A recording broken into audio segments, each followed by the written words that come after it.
అద్దం దగ్గరికి వెళ్ళిన తర్వాత అద్దం మనం ఏమై ఉన్నో చూపించినప్పుడు మనల్ని మనం ఏం చేసుకోవాలంట, సరి చేసుకోవాలంట. The same works with the word of God. నువ్వు దేవుని వాక్యం దగ్గరికి వచ్చిన తర్వాత దేవుని వాక్యం నీకు నీలో ఉన్న లోపాలు చూపించినప్పుడు, నీలో దిద్దుకోవాల్సిన విషయాలు చూపించినప్పుడు, ఈ వాక్యం నాకు అక్కర్లేదు అనుకుని వెళ్ళిపోతే నిన్ను నువ్వే మోసగించుకుంటావు.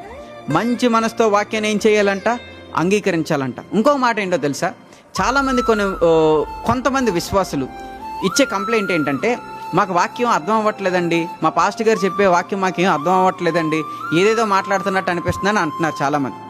నేను వారికి చెప్పే మాట ఏంటంటే, వాక్యం చెప్పేవాడు పరిశుద్ధాత్మతో నింపబడి బోధించడం ఎంత ప్రాముఖ్యమో, వినేవారు కూడా పరిశుద్ధాత్మ సహాయం పొందుకొని వినడం అంతే ప్రాముఖ్యం. ఇక్కడ యేసుప్రభు ఏం చెప్పాడు, వినుటకు చెవులు కలిగిన వాడు వినుగాక.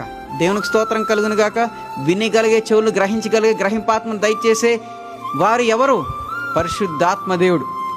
వాక్యం చెప్పేవాడు ఏ విధంగా అయితే పరిశుద్ధాత్మ అభిషేకం కలిగి వాక్యం చెప్పాలో, వాక్యం వినేవాడు కూడా పరిశుద్ధాత్మ అభిషేకం కలిగి వాక్యం వినాలి. లేకపోతే వాక్యం అర్థం అవ్వదు.